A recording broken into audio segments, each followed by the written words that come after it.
देखिए हो गया सेट नंबर 2। सेट नंबर 1 का डिस्कशन आज हो चुका है, आज पहुंच गया है सबका। ये पहुंचना था शनिवार को ही, लेकिन नेटवर्क प्रॉब्लम के चलते शनिवार को नहीं जा पाया और ये आज हुआ। दिक्कत थोड़ा आया नेटवर्क के चलते। हम अपना लक्ष्य रखे हैं कि परीक्षा के पहले 25 से 30 सेट आपको बनवा दें। अब 25 से 30 सेट बन गया तो रिजल्ट कोई रोकेगा नहीं, और इसको हम लोग मेहनत करेंगे, हम आप मिल करके मेहनत करेंगे तो रिजल्ट कोई भी नहीं रोकेगा। और ध्यान से जितना भी लिखाते हैं अपना नोट करते जाएंगे और उसको लगन के साथ पढ़ते जाएंगे। लाइव में आएंगे तो वहाँ प्रॉब्लम जो होगा हमको बार बार सुझाते रहेंगे ना, आपका सुझाव मिलेगा तो उस अनुसार से हम काम ही करेंगे। तो सुझाव भी आपको देना है, चूँकि आपको पढ़ना है ना, तो आपके अनुकूल हम पढ़ेंगे ना। तो इसको अब देखते हुए अब क्वेश्चन नंबर 1 से शुरू। क्वेश्चन नंबर 1 में देखिए क्वेश्चन क्या है। खाली जगह है कि कॉर्क सेल में मौजूद एक रसायन है जो उनमें गैसों और पानी के प्रवेश को रोकता है। क्वेश्चन 1 हो गया, इसका आंसर सी, यानी 1 का सी। अब देखिए इसका डिटेल। कॉर्क सेल यानी कॉर्क की प्राप्ति एक पौधा से करते हैं। उस पौधा का नाम है क्वार्कस सबर। पौधा का नाम क्या है? क्वार्कस सबर। हिंदी में इसको कहते हैं ओक। तो क्वार्कस सबर से प्राप्त करते हैं क्या? कॉर्क। और कॉर्क में सुबेरिन नामक पदार्थ होता है जिसके कारण हवा पानी उसमें प्रवेश नहीं करता है। कॉर्क हल्का भी होता है। और होम्योपैथ दवा में देखते होंगे ढक्कन रहता है ना, वो ढक्कन क्या है? कॉर्क है, कि इसमें हवा प्रवेश नहीं करे। तो सुबेरिन नामक पदार्थ किसमें होता है? तो कॉर्क में। कॉर्क की प्राप्ति किससे होती है? तो क्वार्कस सबर नामक वृक्ष से। ऐसी कॉर्क को काट करके रॉबर्ट हुक ने सेल का अध्ययन किया था। तो पूछ देता है, बहुत उपयोगी है कि कॉर्क की प्राप्ति किससे करते हैं? तो क्वार्कस सबर नामक वृक्ष से, या खाली क्वार्कस भी लिख देगा, क्वार्कस नामक वृक्ष से। तो ये पहला क्वेश्चन हम लोग देखें। इसी में एक है चॉइस में क्यूटीन। चॉइस में आगे क्यूटीन है, क्यूटीन। तो क्यूटीन एक पदार्थ है मोम जैसा, और ये मरुस्थलीय पौधे के पत्तियों पर पाई जाती है और यह वाष्पोत्सर्जन की क्रिया को कम करेगा। मरुस्थलीय पौधा में जल का अभाव होता है, पानी पत्ती के द्वारा कम से कम निकले, इसके लिए क्या ये मोम जैसा पदार्थ पानी को रोकेगा और वाष्पोत्सर्जन की क्रिया को कम करेगा। तो इसके लिए कौन सा पदार्थ होगा? क्यूटीन।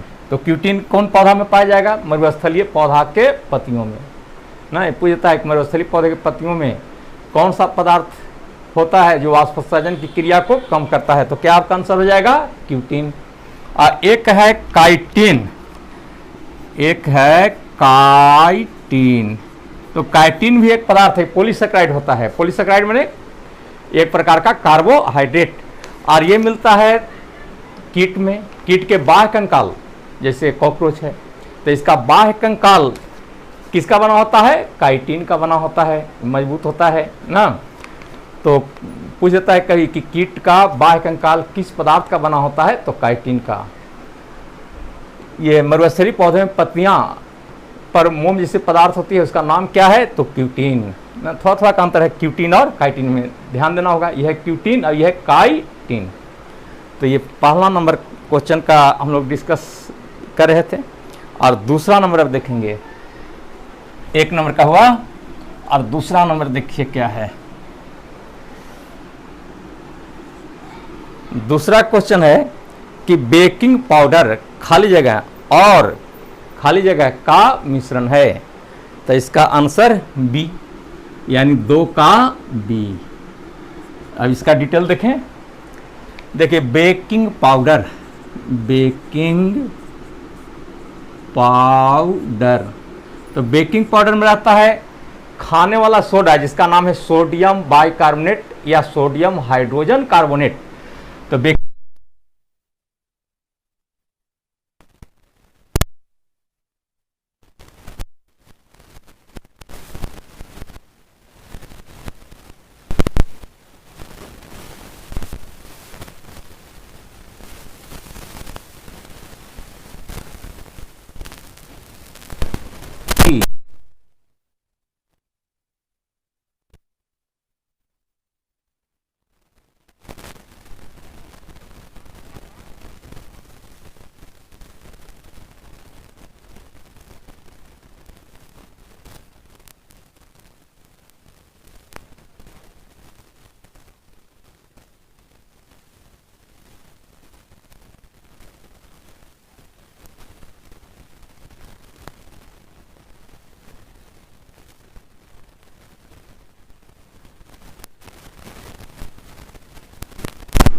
सोडियम बाइकार्बोनेट और टार्ट्रिक अम्ल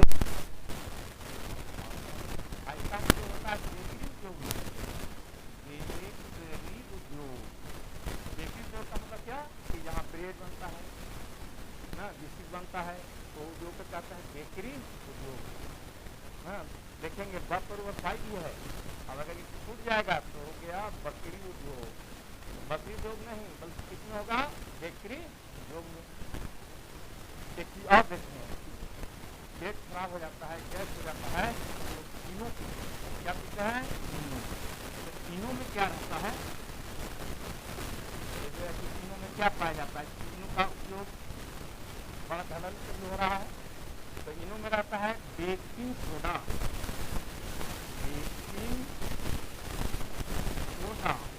प्लस साइट्रिक अम्ल। साइट्रिक अम्ल जो नींबू में पाया जाता है, नींबू, संतरा, मौसमी ना। तो बेकिंग सोडा और साइट्रिक अम्ल मिला करके बनता है इनो ना। जब पेट में गैस होता है तो ये गैस को दूर करता है कौन, इनो। तो इनो किसका मिश्रण हो गया, बेकिंग सोडा और साइट्रिक अम्ल का।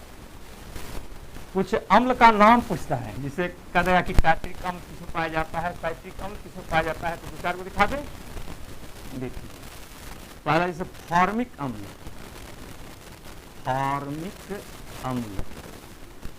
फॉर्मिक अम्ल पाया जाता है लाल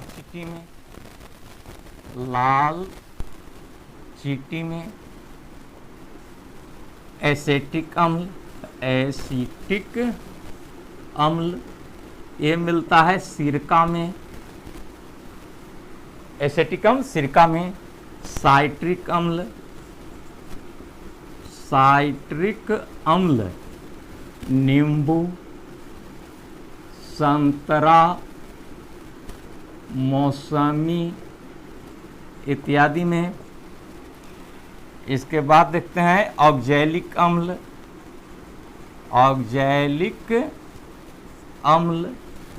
ये मिलता है टमाटर, पालक, ओल इत्यादि में।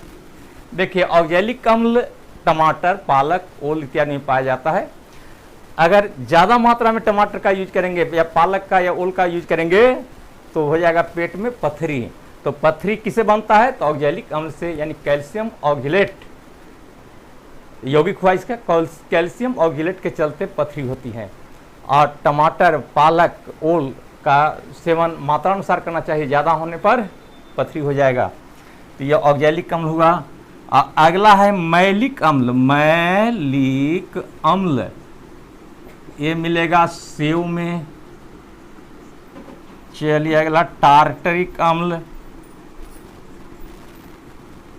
यह मिलेगा इमली, अंगूर इत्यादि में। ब्यूटरिक अम्ल यह मिलेगा मक्खन में। लैक्टिक अम्ल दूध में। तो इस तरह से कुछ अम्ल का नाम पूछता है ना, उपयोगी है। इसको भी हम लोग माइंड में रखेंगे या इसको हम लोग नोट कर लेंगे। तो ये था क्वेश्चन नंबर 2। अब चलते हैं 3 में। क्वेश्चन नंबर 3 देखिए। क्वेश्चन नंबर 3 में है कि दिए गए परिपथ में का प्रवाह वामावर्त होता है। खाली जगह था। देखिए फिगर यहां बना हुआ है।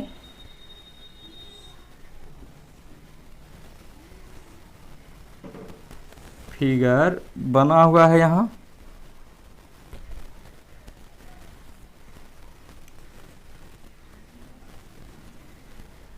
रेजिस्टेंस यहां से करंट चला, प्लस आई माइनस। एक चीज ध्यान देंगे कि करंट का जो डायरेक्शन होता है वो इलेक्ट्रॉन का विपरीत होता है। तो करंट का डायरेक्शन कहाँ से दिखाते हैं, प्लस से माइनस की ओर। ये करंट का डायरेक्शन हुआ। तो जब करंट का डायरेक्शन प्लस से माइनस, तो इलेक्ट्रॉन का डायरेक्शन किधर हो जाएगा, माइनस से प्लस, यानी वामावर्ती। इस तरह से। तो ये इलेक्ट्रॉन का डायरेक्शन किधर हो जाएगा, वामावर्ती। अब इसमें कुछ डिस्कशन देख लें।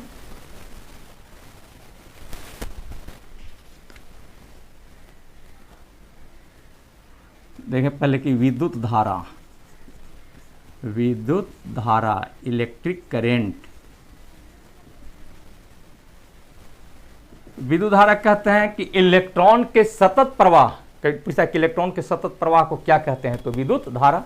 तो इलेक्ट्रॉन के सतत प्रवाह को कहते हैं विद्युत धारा, या कहें कि विभवांतर के अधीन एकांक समय में जितना आवेश प्रवाहित होता है उस आवेश को ही कहते हैं विद्युत धारा। यानी विद्युत धारा के लिए हम लोग लिखते हैं I, तो I बराबर Q/T, जहां I को कहेंगे विद्युत धारा, Q हो गया आवेश और T मने समय, तो I बराबर Q/T। तो विद्युत धारा का मात्रक, विद्युत धारा का SI मात्रक कहिए, SI मात्रक। आवेश के लिए कूलम लिखते हैं और समय के लिए T के लिए हो गया सेकेंड, तो coulomb per second, coulomb per second. और कूलम पर सेकेंड को ही कहते हैं एम्पियर, वैज्ञानिक के नाम पर है एम्पियर। तो विद्युत धारा का कहेगा SI मात्रक, तो एम्पियर।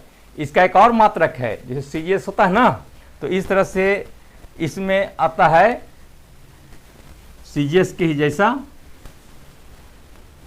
EMU, electromagnetic unit. कहेंगे विद्युत धारा का इलेक्ट्रोमैग्नेटिक यूनिट क्या है, तो EMU में हो जाएगा एब कूलम्ब, एब कूलम्ब कहें एब एम्पियर, एब एम्पियर। विद्युत धारा का EMU मात्रक, EMU का पूरा नाम क्या कहे,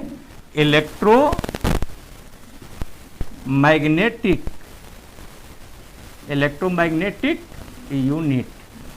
तो इलेक्ट्रोमैग्नेटिक यूनिट में करंट का मात्रक क्या हो जाएगा, एब एम्पियर।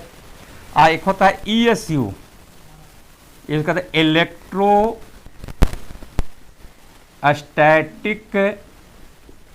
यूनिट। इलेक्ट्रोस्टैटिक यूनिट में होता है स्टैट एम्पियर, स्टैट एम्पियर। अब विद्युत धारा को मापने के लिए एक यंत्र होता है जिसका नाम आमीटर है। आमीटर को परिपथ में श्रेणी क्रम में जोड़ा जाता है ना, तो इस तरह से इसमें क्वेश्चन उठेगा। तो ये 3 नंबर। चौथा नंबर देखेंगे 4 नंबर में, क्वेश्चन नंबर 4 में हम लोग देखें कि पौधे में स्रावित होने वाला वह हार्मोन जिसके कारण तना सूरज की रोशनी की ओर झुकता है कहलाता है। मैंने हार्मोन का नाम पूछा है इसमें कि किस हार्मोन के कारण पौधे के तना में वृद्धि होती है, वृद्धि होने के बाद ही झुकेगा। तो इसका पहले हम आंसर लिख दें C, 4 का C यानी जिब्रेलिन। अब एक एक करके दिखाएंगे। पहला चॉइस था ऑक्सिन, तो ऑक्सिन भी प्लांट हार्मोन है, ऑक्सिन या ऑक्सिन भी लिखते हैं, ऑक्सिन। पूछेंगे आपसे कि ऑक्सिन क्या है, तो प्लांट हार्मोन है। हार्मोन होता है कि शरीर में होने वाली क्रियाओं का नियंत्रण किसके द्वारा होता है, तो हार्मोन द्वारा। हार्मोन एक रासायनिक पदार्थ हुआ। ऑक्सिन क्या है, तो ऑक्सिन है प्लांट हार्मोन, में पौधा में पाया जाने वाला हार्मोन। इसके बारे में जान लें। इसका कार्य क्या है, यह ऑक्सिन हार्मोन हुआ, इसका कार्य है पौधे के वृद्धि में सहायक, एक। दूसरा इसका कार्य है बीज रहित फल के निर्माण में सहायक, माने कहते हैं पार्थेनोकार्पिक फ्रूट, बीजहीन फलों के उत्पादन में सहायक, माने पार्थेनोकार्पिक फ्रूट के निर्माण में सहायक कौन, ऑक्सिन। जब बीजहीन फल में आता है या अंगूर, केला, इसको कहते हैं बीजहीन फल। अब बीजहीन का मतलब कि बीज जो बनेगा वो विदाउट फर्टिलाइजेशन, बिना निषेचन का, तो वैसे बीज जो बिना निषेचन का बनता है उसको कहते हैं पार्थेनोकार्पिक। तो बीजहीन फलों के उत्पादन में कौन सहायक होगा, ऑक्सिन। तीसरा खरपतवार पर नियंत्रण। खरपतवार कहते हैं कि फसल पौधे के साथ घास उगाता है ये, या अवांछित पौधे उगाते हैं। अवांछित माने हानिकारक, अनावश्यक। तो उसे नष्ट करने के लिए भी ऑक्जिन का उपयोग होता है। चौथा देखते हैं कि पत्ती, फूल, फल इत्यादि को झड़ने से रोकेगा, फूल, पत्ती, फल को झड़ने नहीं देगा। तो इस तरह से ऑक्जिन का हम कार्य देख रहे थे। ऑक्जिन क्या है? प्लांट हार्मोन है। दूसरा इसमें चॉइस में था साइटोकाइनिन, ये भी देख लीजिए, साइटोकाइनिन, साइटोकाइनिन,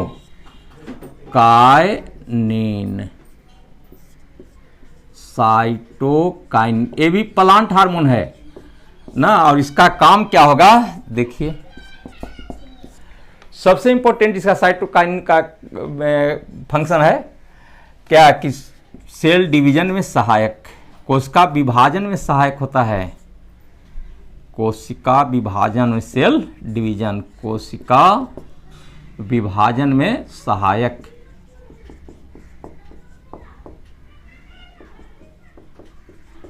सेल डिवीजन में सहायक कौन? साइटोकाइनिन। दूसरा है आरएनए और प्रोटीन के संश्लेषण में सहायक, आरएनए एवं प्रोटीन के संश्लेषण में सहायक।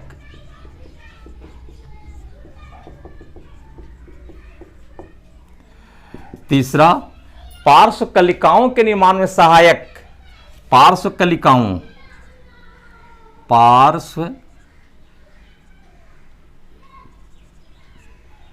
कलिकाओं, ये कहते हैं लैटरल बड, लैटरल बड, पार्श्व कलिकाओं के निर्माण में सहायक। पार्श्व कलिका किसको कहेंगे? तो देखिए, जैसे पौधा है या पत्ती, तो तना पत्ती के बीच में कली निकल जाती है, इस कली का नाम है पार्श्व कली, लैटरल बड। इसी से फिर पत्ती या तना डेवलप करता है। तो पार्श्व कलिकाओं के निर्माण में सहायक साइटोकाइनिन। आरएनए प्रोटीन के संश्लेषण में सहायक होता है। पूछता है कि कौन सा प्लांट हार्मोन है जो आरएनए और प्रोटीन के संश्लेषण में सहायक है, तो क्या देंगे? RNA, cytokinin. अब मेन फंक्शन इसका है कोशिका विभाजन में सहायक, कोशिका विभाजन में भी मदद करता है कौन? साइटोकाइनिन। चौथा कि बीजों के अंकुरण में भी सहायक होता है, बीजों के अंकुरण में सहायक, बीजों के अंकुरण, अंकुरण कहते हैं जर्मिनेशन, अंकुरित होना, तो बीजों के अंकुरण में सहायक कौन? साइटोकाइनिन। तो इस प्रकार से हम लोग साइटोकाइनिन का फंक्शन देखे। क्या? पहला ऑक्जिन दिखा है, दूसरा था साइटोकाइनिन, चारों चॉइस के बारे में देख लें, और तीसरा जिब्रेलिन, जो अभी आपका आंसर था जिब्रेलिन। इसका क्या क्या फंक्शन है ये देखिए। जिब्रेलिन्स, जिब्रेलिन्स, ये पौधे के वृद्धि में सहायक होता है, पौधा को बहुत ज़्यादा एलोंगेट कर देता है, लंबा कर देता है। ये देखा गया था एक बार कि जापान में अकाल पड़ा था, तो उस समय वैज्ञानिक के अनुसंधान कर रहे थे, देखे कि धान का फसल अचानक बढ़ गया और वह पानी में गिर गया, जिसके कारण धान पूरा सड़ गया था और अकाल पड़ गया था। तो उसमें देखा गया क्या कि धान में एक कवक लग गया था, और वो कवक सिक्रेट किया क्या? बनाया क्या? जिब्रेलिन्स। और जिब्रेलिन्स का मात्रा इतना बढ़ गया कि पौधा बड़ा होकर के झुक गया। तो बताइए, फायदा जहाँ होना चाहिए वहाँ घाटा हो रहा है। इसलिए जिब्रेलिन्स को कहा गया मूर्ख हार्मोन, यानी फुलिश हार्मोन। पूछता है कि फुलिश हार्मोन यानी मूर्ख हार्मोन किसको कहते हैं? तो आंसर हो गया जिब्रेलिन्स को। यानी कि जिब्रेलिन्स वृद्धि में सहायक होगा, तना के वृद्धि में सहायक है कौन? जिब्रेलिन्स। दूसरा नंबर कि बड़े आकार के फूल फल के उत्पादन में सहायक होता है। तीसरा बीजहीन फलों के उत्पादन में सहायक। बीजहीन फल कहे कि वैसे बीज जिसका विकास बिना जर्मिनेशन, बिना फर्टिलाइजेशन का हो, बिना निषेचन का हो, उसको कहते हैं बीजहीन फल। जैसे केला, अंगूर क्या है? बीजहीन फल। कोई पूछता है कि निम्नलिखित में कौन बीजहीन फल है? तो केला, अंगूर, दोनों, कोई नहीं, तो आंसर में दोनों हो जाएगा। तो ये देख रहे थे जिब्रेलिन्स का फंक्शन। और ये बीजों के, चौथा देख लीजिए कार्य कि ये बीजों के अंकुरण में भी सहायक होता है। ये देखे हम लोग प्लांट्स हार्मोन, इसके अतिरिक्त और भी हार्मोन प्लांट हार्मोन में है, जैसे ट्राउमेटिन पौधे के घायल कोशिकाओं को भरने का काम करता है। एबीए हार्मोन एक होता है, तो एबीए हार्मोन का काम है वाष्पोत्सर्जन की क्रिया को मंद करना, पौधे के वृद्धि को रोक देना, पत्ती फूल फल झड़ने के लिए प्रेरित करना। ये हो गया एबीए हार्मोन का कार्य। एबीए का मतलब हो गया एब्सिसिक एसिड। अगला हार्मोन देखते हैं इथिलीन। इथिलीन गैसीय हार्मोन है और ये फलों के पकने में सहायक होता है। तो इस प्रकार से हम लोग अभी प्लांट हार्मोन की बात कर रहे थे। और अब देखेंगे अगला 4 नंबर बना 5वां नंबर। 5 नंबर में देखिए 5 में है 5वां नंबर क्वेश्चन कि रेगिस्तानी पौधे की बाह्य त्वचा पर मोम जैसे पदार्थ की परत पाई जाती है, यह पदार्थ है क्या? अभी तुरंत पहला क्वेश्चन में देख चुके थे कि रेगिस्तानी पौधों में क्यूटीन नामक पदार्थ का परत होता है जो मोमदार होता है, मोम जैसा होता है, और यह वाष्पोत्सर्जन की क्रिया को कम करता है। तो आंसर कौन सा हो जाएगा 5 का? तो आंसर हो जाएगा बी, क्यूटीन। अब सेलोज देख रहे हैं पहला चॉइस। तो सेलोज में कोशिका भित्ति के निर्माण में सहायक होता है। सेलोज क्या है? पॉलीसेक्राइड है जो कोशिका भित्ति के निर्माण में सहायक होगा। पेक्टिन ये भी कोशिका भित्ति में पाई जाती है। लिग्निन, स्क्लेरेन्काइमा जो आगे हम दिखाएंगे, स्क्लेरेन्काइमा एक टिश्यू होता है और उसमें रहता है लिग्निन जो यांत्रिक सपोर्ट में हेल्प करेगा। तो इस तरह से 5वां नंबर का हो गया। 4 चॉइस का वर्णन देखें। और अब 6 नंबर में,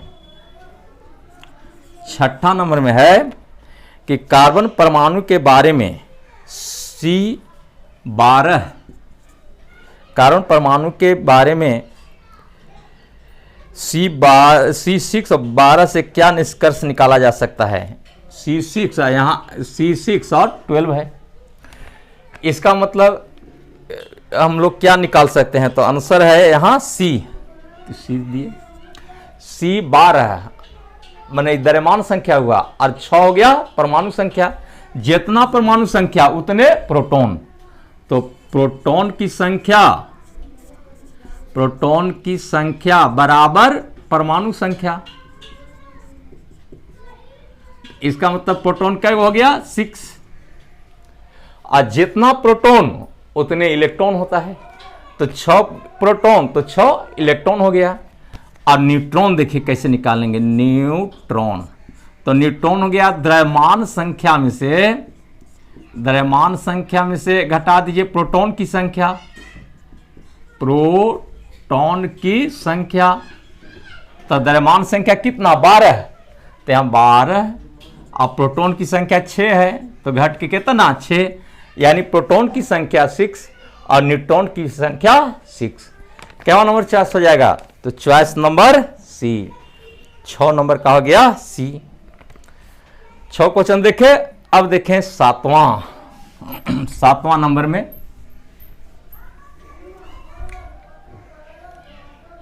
80 किलोग्राम की वस्तु को 40 मीटर की ऊंचाई तक लगभग 50 सेकंड में ऊपर उठाने हेतु आवश्यक औसत शक्ति होगी। जी का मान दिया है 10 मीटर पर सेकेंड स्क्वायर। अब देखिए न्यूमेरिकल बनाने का नियम होगा। अब बहुत हल्का होता है न्यूमेरिकल थ्योरी बेस्ड है। बहुत से लोग क्या कहते हैं कि न्यूमेरिकल बड़ा भारी लगता है, थ्योरी हल्का है। लेकिन क्या थ्योरी भारी है, न्यूमेरिकल हल्का होगा? थ्योरी मजबूत रहेगा तो न्यूमेरिकल में क्या है? जोड़ घटाव है ना, बहुत ज़्यादा तो गुना भाग है, यही ना। तो अब देखिए क्या दिया हुआ है, क्या पूछ रहा है। सूत्र हम लोग देखें। तो पहला क्या है कि 80 केजी, 80 केजी मैंने क्या? m बराबर हो गया 80 केजी। केजी है इसका द्रव्यमान m। और 40 मीटर की ऊंचाई यानी h जो दिया है पहले हम लोग लिख लें और उसके बाद देखेंगे क्या क्वेश्चन पूछ रहा है। तो h दिया है कितना? 40 मीटर और 50 सेकेंड में ऊपर उठाने हेतु तो यानी समय दिया हुआ है, टाइम t बराबर गया 50 सेकेंड। और जी दिया हुआ है कितना 10 मीटर पर सेकेंड स्क्वायर। जी का मान होता है 9.8 मीटर पर सेकेंड स्क्वायर, लेकिन लगभग में कितना हुआ 10 मीटर पर सेकेंड स्क्वायर। क्वेश्चन में हम इसका यूज करेंगे। अब पूछ रहा है पी, पी माने पावर, पावर यानी शक्ति। तो P बराबर W/T। हम लोग सूत्र जानते हैं P बराबर W/T। W माने कार्य और T माने समय। तो कार्य बटे समय बराबर क्या पावर, पावर बराबर कार्य बटे समय, पावर यानी शक्ति। तो अब देखिए W बराबर क्या होता है mgh, याद होगा W बराबर mgh, mgh। और समय हो गया T कितना 50 सेकेंड, यानी T है, T रहने दीजिए।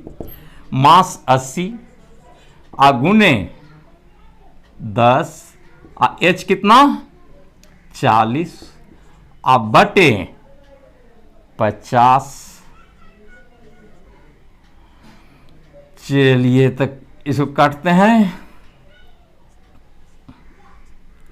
8 × 16 चौका 64, 640 क्या और वाट हो गया 640 वाट। और वाट को आप लोग जूल से पर सेकेंड भी लिख सकते हैं। वाट का माने क्या जूल पर सेकेंड, यानी 640 जूल पर सेकेंड। जूल पर सेकेंड को ही वाट कहेंगे। W/T है तो W का मात्रक क्या जूल, कार्य का मात्रक जूल, अब बटे समय का सेकेंड, तो जूल पर सेकेंड। और जूल पर सेकेंड को ही क्या बोलेंगे वाट। तो 640 जूल पर सेकेंड कहिए या 640 वाट। तो आंसर इसका हो गया क नंबर सी, यानी 7 का सी हुआ। अब चलेंगे 8वां नंबर क्वेश्चन। 7 क्वेश्चन पूरा हो गया। अब देखिए 8 नंबर में 8वां नंबर क्वेश्चन क्या है। 8 में कि इका एल्युमिनियम को आधुनिक आवर्त सारणी में धातु के रूप में नामित किया गया था। आंसर इसका है सी, यानी गैलियम। देखिए इसके बारे में कि मेंडलीव का आवर्त सारणी, जैसे आवर्त सारणी में मुख्यतः 2 लोगों का नाम आता है, 2 के बारे में हम लोग चर्चा करते हैं, मेंडलीव का और मोसले का। मोसले का आवर्त नियम आधुनिक आवर्त नियम है। तो मेंडलीव के आवर्त सारणी में कुछ स्थान रिक्त था। अब मेंडलीव के समय 63 तत्वों की जानकारी थी। कई पूछता है कि मेंडलीव के आवर्त सारणी में कुल कितने तत्व थे, कितने तत्व हैं, तो 63 तत्व। तो मेंडलीव के आवर्त सारणी में कितने तत्व हैं 63। इसमें कुछ खाली जगह रह गया था और मेंडलीव ने अनुमान से अपना अनुमान लगाए कि आने वाले समय में कुछ तत्व का खोज होगा। उस आधार पर इन्होंने 3 तत्व लिया और वो था एका बोरॉन, एक दूसरा एका सिलिकॉन और तीसरा एका एल्यूमिनियम। ये 3 तत्व को अनुमानित इन्होंने रखा था, अनुमान लगाया था 3 तत्व का कि आगे 3 तत्व का खोज होगा। और इसका नाम इन्होंने दिया था एका बोरॉन, एका सिलिकॉन और एका एल्युमिनियम। तो जब खोज हुआ तो आधुनिक रूप से देखा गया, आधुनिक खोज में कि एका बोरॉन दिया गया था। एका बोरॉन की जगह आया स्कैंडियम, यानी जो अभी स्कैंडियम है उसको पहले मेंडलीव ने क्या कहा था एका बोरॉन। एका सिलिकॉन कहा गया जर्मेनियम को। एका जो सिलिकॉन दिया गया नाम वो किसके लिए दिया गया, जर्मेनियम के लिए। एका एल्युमिनियम गैलियम के लिए। बहुत उपयोगी है ये वाला। पहले तो पूछा है कि मेंडलीव के आवर्त सारणी में कितने तत्व का खोज, मेंडलीव के समय कितने तत्व का खोज हुआ था, तो 63। इनके आवर्त सारणी में कुछ रिक्त स्थान थे, इन्होंने कुछ अनुमान लगाया था, उसके आधार पर इन्होंने एक तत्व का नाम लिया, एका बोरॉन, एका सिलिकॉन, एका एल्युमिनियम। जो आधुनिक रासायनिक जो बना तो उसमें एका बोरॉन के जगह स्कैंडियम, एका सिलिकॉन के जगह जर्मेनियम और एका एल्युमिनियम के जगह गैलियम लिया गया। नहीं मैंने मतलब गैलियम से ये समानता रखा, जर्मेनियम से ये समानता रखा और स्कैंडियम से इसकी समानता रही। तो इस तरह से भी हम लोग देख रहे थे। कैवा क्वेश्चन 8 नंबर, तो इसका आंसर कौन सा हो जाएगा? गैलियम। आंसर हो गया गैलियम। स्कैंडियम की जगह क्या? एका बोरॉन। एका बोरॉन को कहते हैं स्कैंडियम, बहुत उपयोगी है, आया हुआ क्वेश्चन ही। और एल्युमिनियम तो हो गया गैलियम की जगह, और जर्मेनियम हो गया एका सिलिकॉन हो गया। चलिए 8 नंबर क्वेश्चन हुआ। और 9वां क्वेश्चन 9 नंबर में देखिए,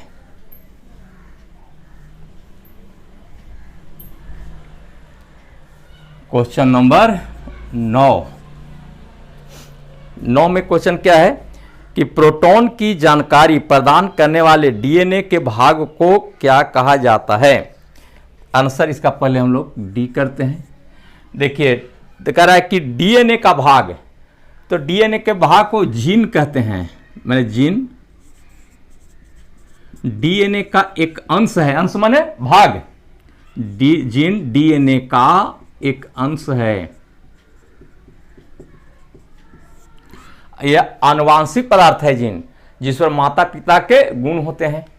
जीन पर क्या रहता है? जीन क्या है? आनुवांशिक पदार्थ, हेरिडेटरी मटेरियल। आनुवांशिक पदार्थ है जिसको कहते हैं हेरिडेटरी मटेरियल। इसी पर माता पिता का गुण होता है। माता पिता का गुण का मतलब क्या? कि जैसे आदमी है तो आदमी का बच्चा आदमी, कुत्ता का बच्चा कुत्ता, बिल्ली का बच्चा बिल्ली। ऐसा नहीं कि गुण का मतलब ही कि डॉक्टर है तो उसका बेटा डॉक्टर बने, इंजीनियर है तो उसका बेटा इंजीनियर बने, ऐसा नहीं है।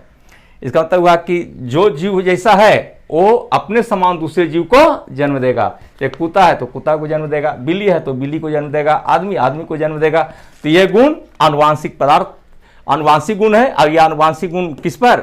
तो जीन पर आता है। और जीन को ढोने वाला का नाम क्रोमोजोम है।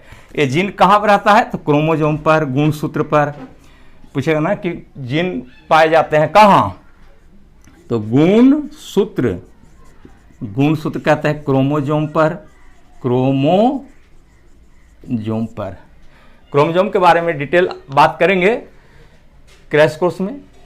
जो क्लास अभी चल रहा है बायोलॉजी का, 3 क्लास हो चुका है, 4था क्लास भी चलेगा, जिसमें प्लास्टिड, केंद्रक, ये 2 पढ़ने के बाद हम आएंगे क्रोमोजोम पर। उसके बाद डीएनए, आरएनए ना, इसमें हम लोग देखेंगे।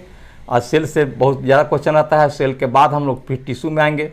जितने भी इम्पोर्टेंट चैप्टर हैं परीक्षा के लिए, वो परीक्षा तक हम पूरा करवाएंगे। ऐसे साथ टेस्ट भी अपना जारी रहेगा। टेस्ट अभी शनिवार रविवार को ले रहे हैं, आवश्यकता पड़ने पर टेस्ट को बढ़ाएंगे। टेस्ट भी बहुत उपयोगी है। इसके साथ क्रैश में भी क्वेश्चन बतलाते हैं, तो क्रैश वाला में भी क्वेश्चन अच्छा आ जाएगा। तो क्रैश वाला भी देखना है, इसको भी देखना है। सब्सक्राइबर पूरा हो जाएगा तब फिर हम लाइव में भी आएंगे, और दिक्कत आपका जो भी होगा वो हमको सुझाते रहेंगे, और आपकी दिक्कत का हम समाधान करते रहेंगे। अब चलिए 9 नंबर क्वेश्चन हुआ। 10 में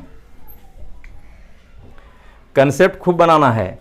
बहुत से लोग शेरो शायरी में भी उलझे रहते हैं, तो शेरो शायरी से भी मतलब हम लोग का नहीं है। मेन जितना कंसेप्ट बनेगा ना, देखते हैं कि लोग शेरो शायरी में लग जाते हैं, कहते हैं कि आसिया यहीं गिराएंगे। तो आसिया यहाँ गिरेगा तो रिजल्ट कैसे आएगा?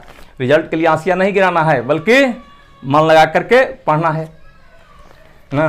कुछ लोग यहाँ कहे जो सेटअप करते हैं, ये आपका स्टूडियो, अभी लोग बच्चे ही हैं, तो इन लोग क्या कहते हैं, पूरा गरजिएगा ना, पूरा शेरो शायरी कहिएगा। सब शेरो शायरी कहते हैं, पूरा गरजिएगा। हम कहीं गरजते नहीं, हम बरसते हैं। गर्जन से क्या होगा? बरसेंगे तो फसल ना अच्छा होगा, गरजने से नहीं। और लोग क्या कहते हैं कि शेरो शायरी कहिएगा। शेरो शायरी आज तक नहीं कहे हैं ना। मेन हम कंसेप्ट देते हैं। शेरो शायरी क्या? ये ओला हुआ, जैसे फसल हो गया ना, और पर ओला गिरेगा तो फसल रहेगा, बर्बाद हो जाएगा। इसका मतलब ये हुआ कि शेरो शायरी में हम लोग नहीं फंसे और 3 महीना हम लोग पूरा इस पर मेहनत करें। रिजल्ट तो रखा हुआ है। आज 20-22 साल से हम पढ़ा रहे हैं। रेलवे में बहुत सारे लोग हैं, बहुत सारे रिजल्ट है। गांव में भी ना लोग सब मेरा नाम जानते हैं, कारण कि हर एक गांव से रेलवे में लोग अभी कार्यरत हैं। तो इस तरह से रिजल्ट आप देते रहेंगे जिसमें मेरा भी नाम हो, और अपने नाम के लिए भी बहुत हम काम करते हैं। और नाम ऐसा हो कि जैसे अब नौकरी करेंगे तो मेरा नाम ऐसा होगा। तो इसके लिए भी हम काम कर रहे हैं। ऑनलाइन कभी नहीं दिए, मैं ऑफलाइन में ही बहुत ज़्यादा मेहनत पड़ा। 12-13 घंटा का क्लास उसी में रहता था, तो ऑनलाइन का टाइम नहीं मिलता था। अभी बैठे हुए हैं, ऑनलाइन देते जा रहे हैं। और हमेशा मेरा मन में रहता है कि विद्यार्थी अच्छा करें ना, आप लोग के प्रति बहुत ज़्यादा सोच रहता है कि लोग बढ़िया करें, और कामना भी करते हैं कि आपका रिजल्ट हो और आप अच्छे पोस्ट को प्राप्त करें। इसके साथ 10वां नंबर क्वेश्चन 10 में देखिए, 10 नंबर क्वेश्चन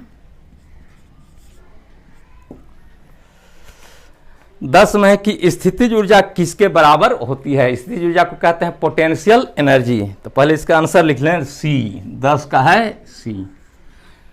स्थितिज ऊर्जा कहते हैं पोटेंशियल एनर्जी, और पोटेंशियल एनर्जी का मतलब कि स्थिति के कारण जो कार्य करने की क्षमता होती है वस्तु में, उसको कहते हैं स्थितिज ऊर्जा। और इसके लिए एक सूत्र है स्थितिज ऊर्जा के लिए, पोटेंशियल एनर्जी पी से लिखें या फाई से भी लिखते हैं। तो पी बराबर mgh, जहाँ P का पोटेंशियल एनर्जी या P लिखे, PE बराबर, तो P का मन हो गया पोटेंशियल एनर्जी, M हो गया मास, G हो गया गुरुत्वीय त्वरण कहते हैं, ग्रेविटेशनल एक्सीलरेशन, हिंदी में कहते हैं गुरुत्वीय त्वरण, इंग्लिश में ग्रेविटेशनल एक्सीलरेशन, और H हो गया ऊंचाई। तो ये अभी हम लोग देख रहे थे क्या 10वां नंबर क्वेश्चन का स्थितिज ऊर्जा के बारे में। भी क्या कहे कि स्थिति के कारण कार्य करने की क्षमता को हम लोग स्थितिज ऊर्जा कहते हैं। जैसे तनी हुई गुलेल को खींचे हुए हैं तो इसमें ऊर्जा संचित है, तो ये संचित ऊर्जा को हम लोग क्या कहेंगे, स्थितिज ऊर्जा। ऊंचाई पर जलाशय से जल गिराएंगे तो टरबाइन चलेगा, बिजली का उत्पादन होगा। लेकिन अभी क्या संचित ऊर्जा है, घड़ी में चाबी देकर संचित की गई ऊर्जा, ये स्थितिज ऊर्जा का उदाहरण हुआ। गतिज ऊर्जा, तो गति के कारण कार्य करने की क्षमता को गतिज ऊर्जा कहते हैं। गति का जैसे चलती हुई ट्रेन, दौड़ता हुआ बच्चा, ये गतिज ऊर्जा का उदाहरण है, जिसको काइनेटिक एनर्जी कहते हैं। और काइनेटिक एनर्जी के लिए लिखते हैं 12 mv², ना, जहां m हो गया मास, v हो गया वेग, कई काइनेटिक एनर्जी। अब देखिए कि जैसे रहेगा कि छत पर दौड़ता हुआ बच्चा, तो छत क्या है, ऊंचाई। तो जहां ऊंचाई हो गया, बच्चा मास है, तो हो जाए mgh। अब बच्चा दौड़ रहा है तो उसमें वेलोसिटी होगा, अब वेलोसिटी जब रहेगा तो हो गया काइनेटिक एनर्जी। तो छत पर दौड़ते हुए बच्चा में कौन सा ऊर्जा, तो गतिज ऊर्जा स्थितिज ऊर्जा दोनों। उड़ती हुई चिड़िया, तो ऊंचाई पर चिड़िया है तो वहाँ हो जाएगा स्थितिज ऊर्जा, और चिड़िया उड़ रही है तो वहाँ हो जाएगा गतिज ऊर्जा। तो उड़ती हुई चिड़िया में कौन सी, तो स्थितिज ऊर्जा गतिज ऊर्जा दोनों। उड़ता हुआ वायुयान, इसमें दोनों ऊर्जा है। तो इस तरह से अभी दिखाए ऊर्जा, स्थितिज ऊर्जा और गतिज ऊर्जा। ये 10 नंबर का आप डिस्कशन देख रहे थे। अब मेन है डिस्कशन, इससे होता है कि नया नया क्वेश्चन निकलेगा, ये हमारे लिए बहुत उपयोगी होगा। 10 नंबर क्वेश्चन होगा। 11 नंबर, 11 में देखिए, 11 में है कि यदि 1 किलोग्राम मिश्र धातु में 32% कॉपर, 40% जिंक और शेष निकेल हैं, तो मिश्र धातु में कॉपर की मात्रा कितनी है। आंसर पहले कर लीजिए। ए का है, 11 का है ए, 11 का ए। देखिए क्वेश्चन क्या था ना, है कि यदि 1 किलोग्राम मिश्र धातु में 32% क्या दिया है? कॉपर। इसका मतलब क्या कि 100 ग्राम अगर कॉपर लेते हैं, 100 ग्राम अगर मिश्रण है तो उसमें 32 ग्राम कॉपर होगा। तो चूंकि 100 ग्राम मिश्रण में है ना, 100 ग्राम मिश्र धातु में 32 ग्राम कॉपर है, कॉपर है, इसलिए 1 ग्राम में कितना? तो 32/100। इसलिए कितना में मिश्रण कितना है? 1 kg। तो 1 kg का माने 1000 ग्राम हो गया। तो 32/100 आगुने 1000 कट जाएगा 320 ग्राम। आंसर हो गया 320 ग्राम। उस तरह से अगर मान लो कि जिंक का पूछता तो 100 ग्राम में 40 ग्राम जिंक, इसलिए एक में, इसलिए 1000 ग्राम में। अब कह रहा है शेष निकेल, तो निकेल का भी निकालना होगा। तो 32 40 100 में घटा दीजिए, जो उस बचेगा शेष उस पर निकल जाएगा, तीनों का मात्रा निकल जाएगा। तो ये देख रहे थे 11 नंबर का। न्यूमेरिकल पर भी ध्यान देना है, छोटा छोटा न्यूमेरिकल पूछ देगा। और पीटी मेंस में भी बहुत अच्छा क्वेश्चन पूछता है, तो अभी सही तैयारी रखेंगे ना तो मेंस के लिए कम टाइम मिलता है। और लोग पीटी का रिजल्ट लेकर के बैठे रहते हैं कि ना मेंस में मिलेगा टाइम। मेंस में कोई टाइम नहीं, अभी जो तैयारी करना है वो पूरी तैयारी लगन के साथ करते रहेंगे। ये हो गया 11 नंबर का क्वेश्चन। 12 नंबर देखिए, 12 नंबर क्वेश्चन 12 में कि ऊर्जा उत्पादन के दौरान जब हमारी मांसपेशियों की कोशिकाओं में ऑक्सीजन की कमी होती है तो 6 कार्बन अणु खाली जगह कार्बन अणु में परिवर्तित हो जाता है। आंसर हो जाएगा इसका बी। 12 का क्या होगा? बी। चलिए इसका भी डिस्कशन कि छोड़ दें वाला में?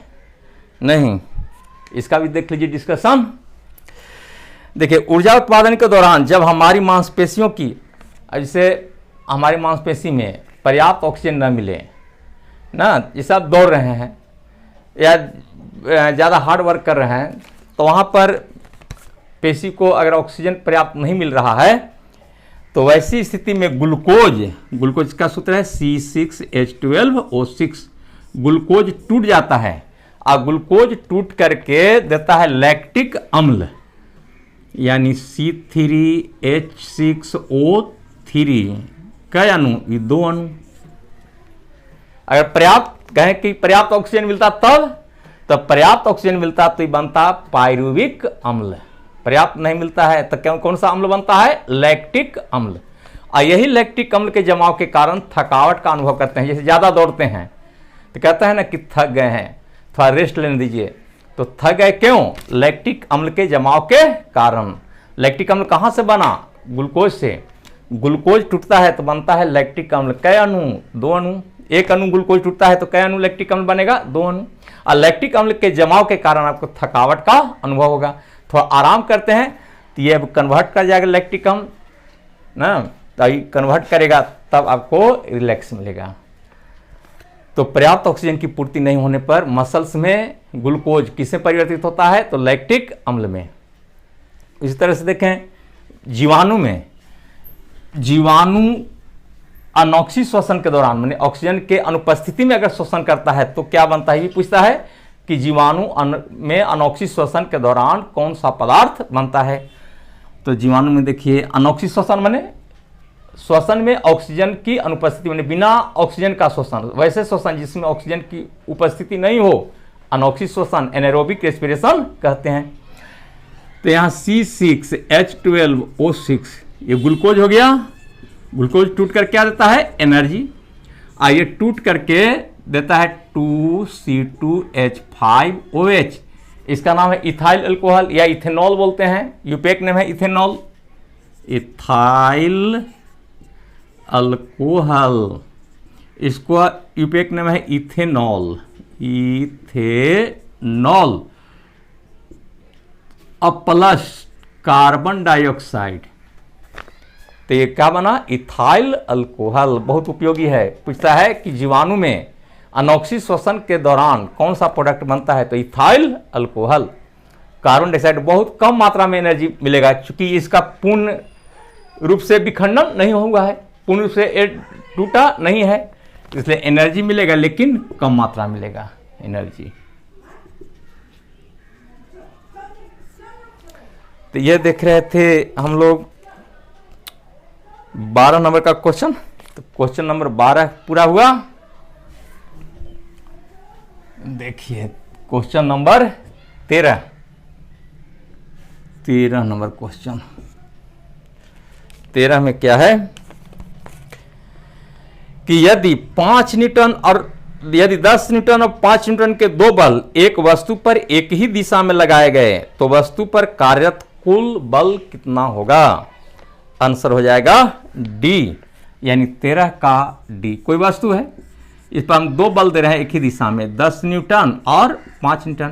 तो दोनों बल को क्या करेंगे? जोड़ देंगे ना। 10 न्यूटन और 5 न्यूटन जुट करके 15 न्यूटन हो गया। अपोजिट लगता है, वो 10 न्यूटन वो 5 न्यूटन, तो इसका रिजल्टेंट क्या घट करके आएगा? 10 और -5। लेकिन एक ही दिशा में दोनों लग रहा है तो दोनों बल जुट जाएगा, जुट करके कितना हो गया? 15 न्यूटन।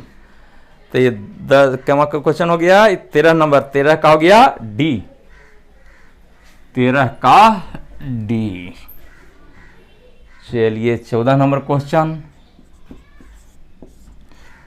14 में क्या है कि दंत चिकित्सक अवतल दर्पण का उपयोग करते हैं क्योंकि इस पर निर्मित प्रतिबिंब होता है। तो आंसर इसका है बी, 14 का हो गया बी। अब देखिए डेंटिस्ट, दंत चिकित्सक डेंटिस्ट दांत को चेक करने के लिए अवतल दर्पण का उपयोग करता है। क्यों करता है? कि उससे बड़ा प्रतिबिंब दिखाई देगा, है ना। तो बड़ा प्रतिबिंब दिखाई देगा और आभासी प्रतिबिंब बनता है। आभासी और बड़ा, यानी बी नंबर चॉइस, आभासी और बड़ा। इसके अतिरिक्त और भी अब उत्तल दर्पण का हम लोग उपयोग करें, देखेंगे। एक चीज उत्तल दर्पण करें हैं, अवतल दर्पण सॉरी। तो अवतल दर्पण का उपयोग करता है डॉक्टर, क्यों? देखिए यह है अवतल दर्पण। अवतल, अव मने धंसा हुआ, तल मने सतह, जिसका परावर्तक सतह धंसा हुआ है उसको कहते हैं अवतल दर्पण। तो अवतल दर्पण में प्रतिबिंब कैसा होगा? बड़ा बनेगा। अब बड़ा के चलते डॉक्टर किसका उपयोग करेगा? अवतल दर्पण का। अवतल दर्पण का और भी उपयोग है, जैसे गाड़ी के हेडलाइट में अवतल दर्पण का उपयोग होता है। सोलर कुकर में भी हम लोग अवतल दर्पण का उपयोग करते हैं। गाड़ी का हेडलाइट हुआ, सोलर कुकर हुआ, डॉक्टर द्वारा रोगी के नाक कान गला चेक करने के लिए, नाक कान गला चेक करने के लिए किसका? अवतल दर्पण का उपयोग होगा। तो कहीं कभी देखिए तोड़ करके पूछता है क्वेश्चन, कहेगा कभी कि ईएनटी किस दर्पण का उपयोग करता है? तो जान लें कि ईएनटी का मतलब हुआ ईयर, नोज और थ्रोट। टी से हो गया थ्रोट, थ्रोट माने गला। तो ईएनटी स्पेशलिस्ट हुआ किसका? कान नाक और गला विभाग का। तो कान नाक गला का जो डॉक्टर होगा उसको कहते हैं ईएनटी। और ईएनटी किसका उपयोग करेगा? अवतल दर्पण का, बड़ा प्रतिबिंब के लिए। डेंटिस्ट अवतल दर्पण का पूछ देता है कि डेंटिस्ट किसका उपयोग करता है? तो अवतल दर्पण का उपयोग करता है। तो एक उत्तल का भी देख लीजिए। उत्तल दर्पण में, उत्तल दर्पण को कॉन्वेक्स लिखते हैं, उत्तल दर्पण, इसको इंग्लिश में लिखते हैं कॉन्वेक्स मिरर। उत्तल, उ माने क्या? उठा हुआ, तल माने सतह। जैसे मान लीजिए यहां पर पेंट कर दिए, पेंट में सिल्वर रहता है, पेंट कर दिए तो ये उठा हुआ तल है। तो परावर्तक सतह, परावर्तक माने जैसे मान लीजिए कि यहां से किरण दिए, ये टकरा के किरण लौट जाएगी, तो ये परावर्तक सतह कहलाएगा। तो परावर्तक सतह उत्तल का क्या? उठा हुआ रहेगा। तो उठा हुआ जिसका परावर्तक सतह है क्या कहेंगे? उत्तल। कैसे याद रखेंगे कि उ मने उठा हुआ है, अवतल, अव मने धंसा हुआ, तल मने सतह, परावर्तक सतह जिसका धंसा हुआ अवतल, परावर्तक सतह उठा हुआ उत्तल। तो अब देखिए उत्तल दर्पण का क्या उपयोग है? तो ये हो गया साइड मिरर के रूप में।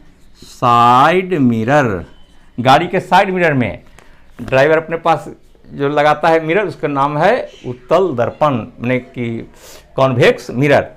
तो साइड में लगाता है तो प्रतिबिंब सीधा दिखाई देगा और नियर में दिखाई देगा, प्रतिबिंब निकट में दिखाई देगा, इसके लिए लगाएगा वो उत्तल।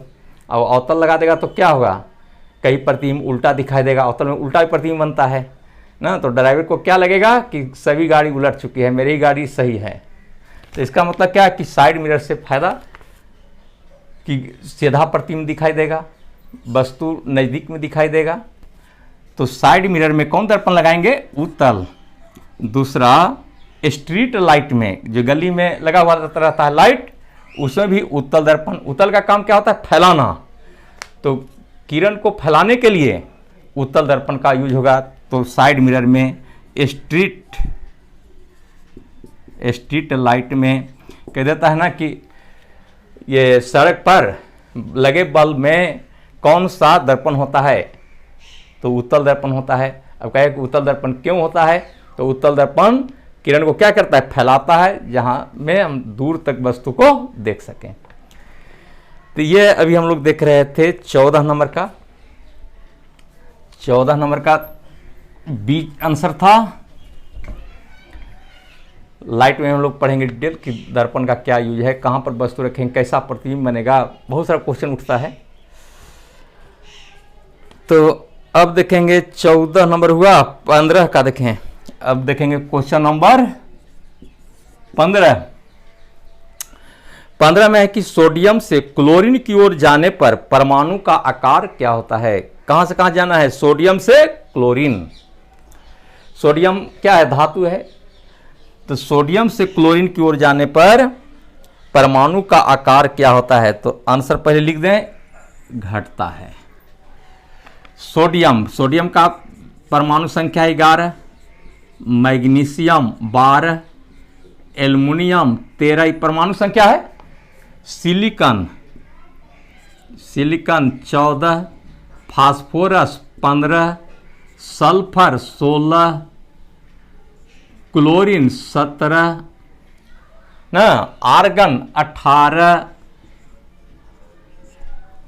ये आवर्त 3 का तत्व है। आवर्त 3 इसलिए कहे, देखिए जैसे सोडियम 11 है तो 2 पहली कक्षा में 2 इलेक्ट्रॉन, दूसरी में 8 और तीसरी में 1। कई वो इसका कक्षा हुआ, यानी कि ऑर्बिट 1 2 3। तो तीसरा आवर्त का मैंने पीरियड नंबर 3 होगा आवर्त सारणी में। आवर्त सारणी से खूब क्वेश्चन उठता है। आवर्त सारणी का हम चैप्टर उठाएंगे और उसका पूरा हम वर्णन कराएंगे आगे। बहुत उपयोगी चैप्टर है आवर्त सारणी ना। इसमें एक क्वेश्चन पूछता ही है निश्चित। तो ऐसे टेस्ट के द्वारा तो एक क्वेश्चन 2 क्वेश्चन होते रहेगा, लेकिन इसमें कंसेप्ट भी रहना जरूरी है, जो कि यहीं पे याद हो जाएगा। क्लास हम लोग करेंगे, क्लास में ही हम लोग को याद हो जाए। तो चैप्टर आगे हम लोग ले लेंगे। जैसे बायोलॉजी में कुछ चैप्टर हो जाएगा, 2-3 चैप्टर, फिजिक्स उठा लेंगे 2-3 चैप्टर, उसके बाद केमिस्ट्री उठा लेंगे। मेन टॉपिक टोटल करा देंगे। परीक्षा तक हम कोशिश करेंगे कि डेली क्लास होते रहें ना, और मिल करके दोनों मेहनत करेंगे तो रिजल्ट कोई नहीं रोक पाएगा। तो इसका देखिए, इसका मिलाइए 2 8 2 8 2 10 2 12।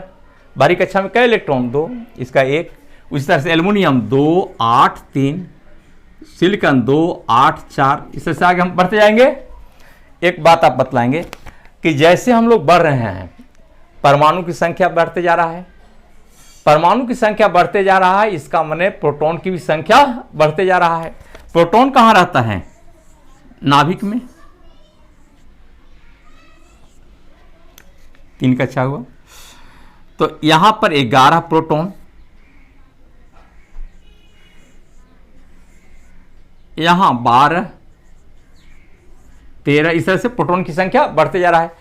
तो कहेंगे प्रोटॉन बढ़ेगा तो इलेक्ट्रॉन भी बढ़ेगा, क्योंकि जितना प्रोटॉन उतने इलेक्ट्रॉन। लेकिन यहां पर फिक्स है 11 प्रोटॉन एक जगह है। इलेक्ट्रॉन क्या वितरित रहता है ना। तो जैसे जैसे प्रोटॉन की संख्या बढ़ेगा, वो इलेक्ट्रॉन को क्या करेगा, अपनी ओर खींचेगा। इलेक्ट्रॉन को जब सोच लीजिए कि इलेक्ट्रॉन को जब अपनी ओर खींचेगा अंदर की ओर, तो उसका आकार क्या हो जाएगा, छोटा हो जाएगा। तो इस प्रकार से आप देखें, आगे तक जाएंगे तो परमाणु का आकार क्या होगा, छोटा होते चला जाएगा। तो जब हम आवर्त में पीरियोडिक टेबल में देखेंगे कि आवर्त में पीरियड में बाएं से दाएं जाते हैं, तो परमाणु का आकार छोटा होते जाता है ना। तो इस आधार पर हम लोग क्या कहेंगे कि सोडियम से क्लोरीन की ओर जाने पर परमाणु का आकार घटता है। ध्यान रखेंगे कि आवर्त में बाएं से दाएं जाएंगे तो परमाणु का आकार छोटा होते जाएगा। क्यों? क्यों का भी हमसे जानना जरूरी है। साइंस का मतलब हो गया क्यों और कैसे ना। होता है कहने से काम नहीं चलेगा, होता है कि मैंने हिस्ट्री हो गया। लोग क्या कहते हैं कि बस यही होता है, तो होता है से बनेगा, होता है तो आप गाइड में ही पढ़ लेंगे, लेकिन क्यों होता है, कैसे होता है, ये मेन कंसेप्ट हुआ। और ये कंसेप्ट बनेगा तो बहुत सारे क्वेश्चन आप सॉल्व कर लेंगे ना। ये कोई जरूरी थोड़े है कि ये में जितना क्वेश्चन है सब लड़ जाएगा, लड़ेगा नहीं। कंसेप्ट बनेगा, वो कंसेप्ट के आधार पर टोटल क्वेश्चन लड़ेगा।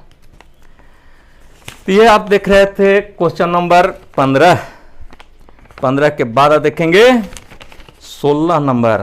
क्वेश्चन नंबर 16 देखिए 16 नंबर में क्या है। 16 में कि कैल्शियम हाइड्रोक्साइड के विलयन से जब कार्बन डाइऑक्साइड गुजरती है तो बनने वाला अवक्षेप का रंग कैसा होता है। ये सोडियम हाइड्रोक्साइड बुझा हुआ चूना। अच्छा, आंसर पहले कर ले 16 का ए, उसके बाद डिटेल करते रहेंगे। अब कह रहा है कि सोडियम हाइड्रोक्साइड से चूना जल, सोडियम हाइड्रोक्साइड लिखते हैं NaOH, NaOH का घोल हो गया सोडियम हाइड्रोक्साइड का। सोडियम हाइड्रोक्साइड को कहते हैं कास्टिक सोडा भी। क्या बोलते हैं? कास्टिक सोडा या सोडियम हाइड्रोक्साइड, या इसी का नाम है बुझा हुआ, सॉरी कैल्शियम हाइड्रोक्साइड है, NaOH लिखे, कास्टिक सोडा लिख रहे हैं, CaOH होल ट्वाइस। ये बुझा हुआ चूना, बुझा हुआ चूना। फिर से क्वेश्चन देख लें कि कैल्शियम हाइड्रोक्साइड के विलयन से जब कार्बन डाइऑक्साइड गुजरती है तो बनने वाला छेप का रंग कैसा होता है। तो बुझा हुआ चूना को ही कहते हैं कैल्शियम हाइड्रोक्साइड, COH2 को सेलेक्ट लाइन या बुझा हुआ चूना कहते हैं। इसी का नाम है कैल्शियम हाइड्रोक्साइड, कैल्शियम हाइड्रोक्साइड। तो बुझा हुआ चूना से जब कार्बन डाइऑक्साइड आता है तो कैसा कलर आता है? दूधिया रंग देता है। तो ये कलर कैसा आ जाएगा? दूधिया कलर आ जाएगा। तो ए हो जाएगा इसका आंसर, यानी कि 16 का ए होगा। 17 नंबर, 17 में देखिए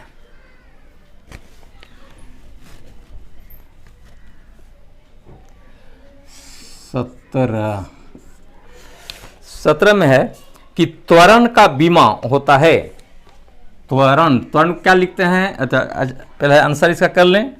17 का ए है त्वरण को लिखते हैं एक्सीलरेशन। त्वरण को लिखते हैं वेग परिवर्तन बटे समय। मान वेग परिवर्तन की दर को हम लोग कहते हैं त्वरण, यानी वेग परिवर्तन अब बटे समय। वेग परिवर्तन या वेग का बीमा होता है क्या?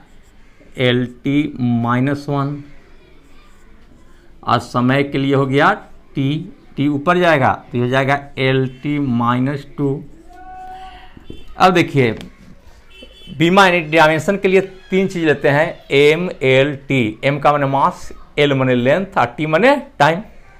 तो इसमें L और T आया है, M नहीं आ रहा है, तो आप M0 करके लिख सकते हैं। इसका कोई यूज नहीं होगा, इसका कोई ना मात्रक नहीं लिखा जाएगा।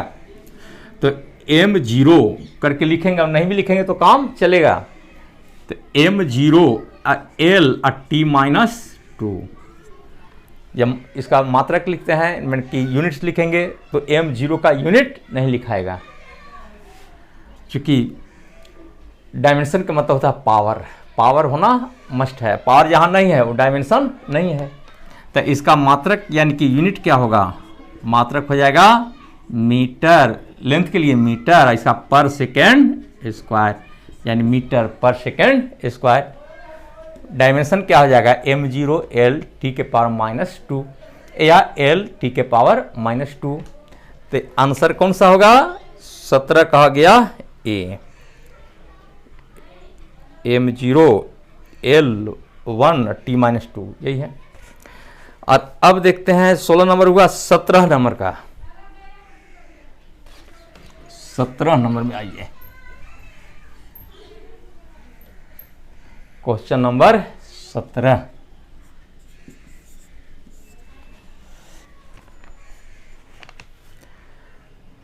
ओ 17 हो गया, क्वेश्चन नंबर 17 हो गया। 18 का देखना है, क्वेश्चन देखेंगे 18 में है कि दो सतहों के बीच सतह की अनियमितताओं के परिणाम स्वरूप होता है। जैसे दो सतह है, दोनों सतह में अनियमितता है, रफनेस कहीं के आएगा, तो वैसी स्थिति में क्या होगा, तो आंसर हो जाएगा इसका ए यानी घर्षण। दो सतह के बीच में कौन सा बल लगता है, घर्षण बल लगता है ना। तो यहाँ पर दो सतह के बीच जो बल लगेगा उसका नाम क्या है, घर्षण बल या घर्षण कहिए।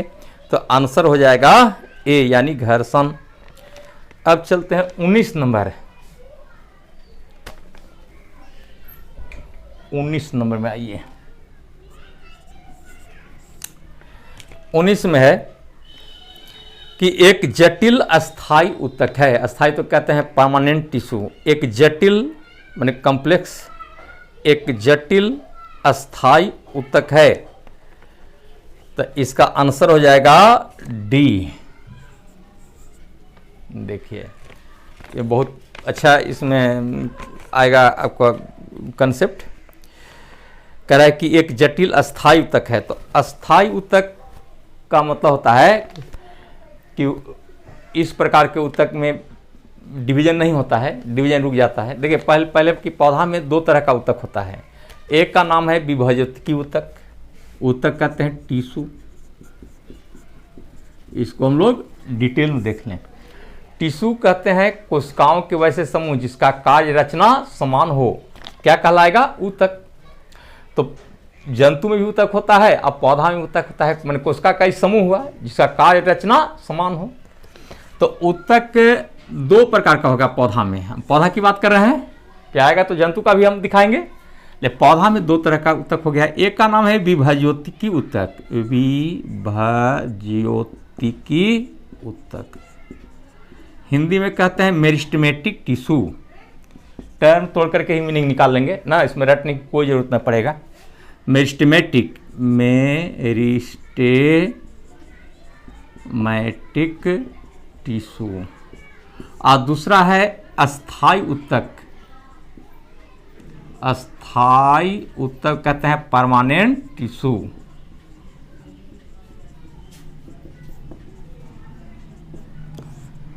Permanent tissue. तो विभाज्योतिकी का मतलब विभाजन करने वाला, इंग्लिश में देखिए मेरिस्टोस में होता है विभाजन करना, तो वैसे ऊतक जिसमें कोशिका विभाजित होते रहे उसको कहा जाता है विभाज्योतिकी ऊतक, जो पौधे के शीर्ष भाग में, जैसे तना के शीर्ष भाग में या जड़ के शीर्ष भाग में पाया जाता है, जिसे पौधा के लंबाई में वृद्धि होती है।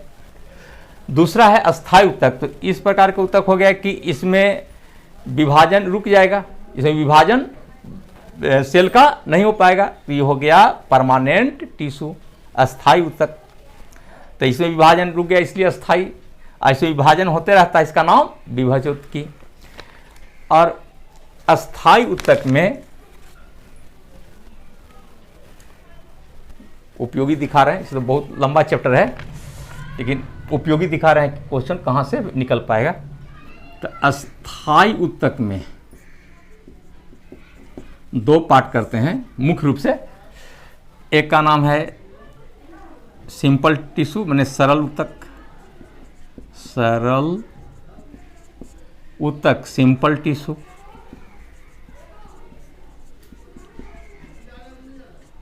और दूसरा का नाम है जटिल ऊतक।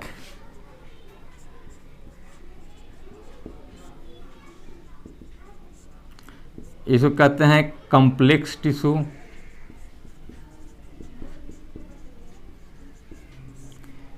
अस्थाई ऊतक कितने प्रकार के हो गए, दो, एक का नाम है सरल ऊतक और दूसरा हो गया जटिल ऊतक। इसमें कोशिका का रचना समान होता है। सरल ऊतक में इसमें रचना भिन्न भिन्न हो सकता है। तो सरल ऊतक में भी आपका 3 पार्ट है। एक का नाम है पैरेन्काइमा, हिंदी में ये लिखते हैं या पैरेन्काइमा, मृदूतक भी इसको कहते हैं, लेकिन नाम आसान होगा इंग्लिश में ही। इंग्लिश में भी जो लिखा हुआ है इसको ऐसे लिखेंगे पैरेन्काइमा, ऐसे लिख सकते हैं। मृदूतक भी लिखते हैं, जैसे सेट वगैरह बनाते हो तो मृदूतक मिलता होगा। पैरेन्काइमा। दूसरा है कोलेनकाइमा, कोलेनकाइमा। और तीसरा का नाम है स्क्लेरेनकाइमा,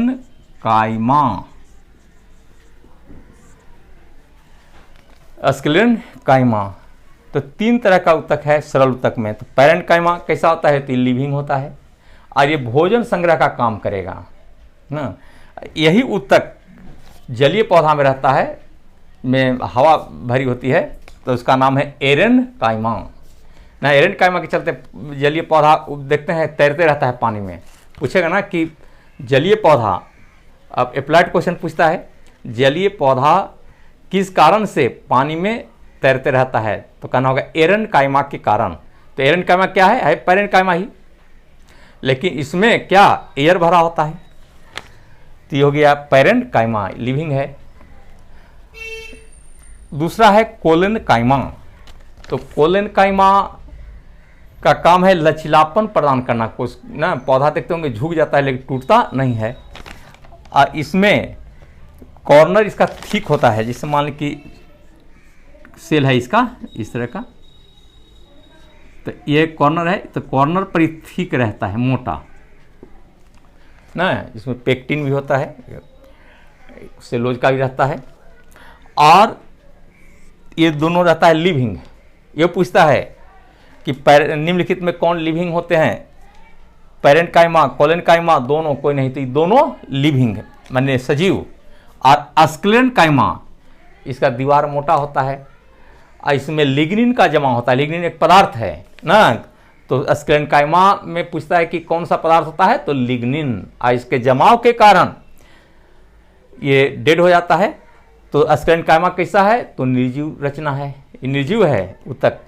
और सजीव में कौन? पैरेन्काइमा और कोलेनकाइमा। और इसका काम है पौधे को यांत्रिक सहारा देना, मैंने अंदर से स्ट्रॉन्ग रखेगा। कितनी हवा चले पौधा जल्दी नहीं टूटता है, किसके कारण? स्क्लेरेनकाइमा के कारण। लचीलापन प्रदान करता है कौन? कोलेनकाइमा। अब भोजन संग्रह का काम कौन करेगा? पैरेन्काइमा। शॉर्ट में काम मिन काम ये देखें। आई तीनों को कहेंगे सरल ऊतक, जो अस्थायी ऊतक का एक पार्ट है। इसमें तोड़ तोड़ के बहुत सारा क्वेश्चन निकालेगा। और जटिल ऊतक में देखिए, जटिल ऊतक हो गया कि कोशिकाओं का समूह है जिसका रचना भिन्न होता है, इसलिए जटिल इसका नाम दिया गया। तो इसमें भी 2 तरह का ऊतक है। एक का नाम है जाइलम, जाइलम, और दूसरा का नाम है फ्लोएम। जाइलम और फ्लोएम, ये 2 तरह का है कौन? जटिल ऊतक। अब देखिए जाइलम ऊतक, तो जाइलम में भी 4 पार्ट होता है, लेकिन डिटेल बहुत लंबा चला जाएगा। लेकिन अभी हम लोग देखेंगे उपयोग के अनुसार, समय को देखते हुए ये बतला दें कि जाइलम का काम क्या है, फ्लोएम का काम क्या है। देखिए जाइलम, जाइलम, जाइलम एक कंडक्टिंग टिश्यू हुआ, मैंने संवहन ऊतक। संवहन का मतलब हुआ कि ये जल खनिज लवण को पौधा के एक भाग से दूसरे भाग तक पहुंचाएगा, या भोजन को एक भाग से दूसरे भाग तक पहुंचाएगा, वो है संवहन ऊतक ना। तो इसमें जाइलम फ्लोएम दोनों क्या कहलाएगा? संवहन ऊतक कहलाएगा, कंडक्टिंग टिश्यू। तो अब जाइलम का काम क्या है, ये अलग पूछता है, एकदम कॉमन क्वेश्चन। साइंस है तो ये साइंस दरोगा में भी चलेगा ना। अब दरोगा वाले अभ्यर्थी सोचेंगे कि ना ये तो रेलवे के लिए है, तो रेलवे के लिए नहीं, साइंस सबके लिए होता है। वो आदेशपाल का भी हो या क्लास 1 के लिए, दोनों के लिए सेम साइंस है, लेकिन क्वेश्चन का अलग अलग तरीका है। जैसे मान लें कि आदेशपाल के लिए, मैंने ग्रुप डी के लिए, ग्रुप डी के लिए पूछ देगा कि ऊतक क्या है, सपोज ऊतक के बारे में दे कोशिकाओं का समूह, अंग का समूह, चारों चॉइस रहेगा। थोड़ा सा और आगे तो चलेंगे स्टैंडर्ड, तो पूछ देगा कि जाइलम का मुख्य कार्य क्या है। तो क्वेश्चन पूछने का अलग अलग रहेंगे, लेकिन चैप्टर थोड़े चेंज होगा, चैप्टर यही रहेगा। और हम लोग को जानना है ग्रुप डी से लेकर के क्लास 1 अफसर तक ना। तो ऐसा थोड़े है कि आप ग्रुप डी की तैयारी करते हैं ग्रुप डी में रहना है, आगे हमेशा सोचना है, आगे अच्छा करते जाना है। अभी बेरोजगारी के चलते अभी नौकरी कुछों में हो जाए आप ले लेंगे, लेकिन संतुष्ट थोड़े होंगे इससे। तो जाइलम का काम है क्या, जाइलम का क्या है, संवहनी ऊतक। और ये इसका काम क्या है कि यह जल और खनिज लवण को जड़ से लेकर के पत्ती तक पहुंचाना। भोजन पौधा में बनता है कहाँ, पत्ती में, तो जल चाहिए। तो जल और खनिज लवण किसके माध्यम से जाएगा, जाइलम के माध्यम से जाएगा। अब याद रखने के लिए देखिए, जैसे जाइलम और जैसे जल, और जल के साथ खनिज लवण घुला रहता है, तो जल और खनिज लवण किसके द्वारा जाएगा, जाइलम के द्वारा। जब फ से फूड और फ से फ्लोएम, फ्लोएम द्वारा फूड जाएगा, पौधे के विभिन्न भाग में पहुंचेगा। तो जाइलम का काम क्या है कि यह जल और किसका, खनिज लवण का, चूंकि जल में घुला रहता है खनिज लवण, तो पूछता है कभी कि खनिज लवण किसके द्वारा संवाहित होता है, तो जाइलम के द्वारा, चूंकि जल में ही रहता है खनिज लवण। और दूसरा क्या देख रहे थे, फ्लोएम, फ्लोएम ना, याद रखने का तरीका भी जानते जाना है। इसमें क्या हो कि रटना नहीं पड़ेगा ना, तो जाइलम का फ्लोएम में और फ्लोएम का जाइलम में याद हो जाएगा। अब रहेगा कि कन्फ्यूज करेगा, कन्फ्यूज की कोई बात नहीं है, तोड़ तोड़ के हम लोग पढ़ेंगे। और साइंस में जितना पार्ट में तोड़ सकते हैं, बायोलॉजी तोड़ने का है, जितना पार्ट में टूटेगा उतना आसान हो जाएगा। तो फ्लोएम क्या है, फ से फूड और फ से फ्लोएम। पौधा में भोजन कहाँ बनता है, पत्ती में। पौधे का रसोई घर है पत्ती, पत्ती में रहता है क्लोरोप्लास्ट, जो पौधे का रसोई घर कहलाता है। तो पौधा में भोजन का संवहन किसके द्वारा होगा, फ्लोएम द्वारा। याद कैसे रखेंगे कि फ से फूड और फ से फ्लोएम। तो जाइलम द्वारा, जैसे कहे जल, और जल के साथ घुला रहता है खनिज लवण, तो जल खनिज लवण का संवहन किससे, जाइलम से। भोजन का संवहन फ्लोएम से ना। तो इतना चीज अभी हम लोग देखे कहाँ का, क्वेश्चन नंबर 19 का। अब चलाइए 20 नंबर। 20 नंबर में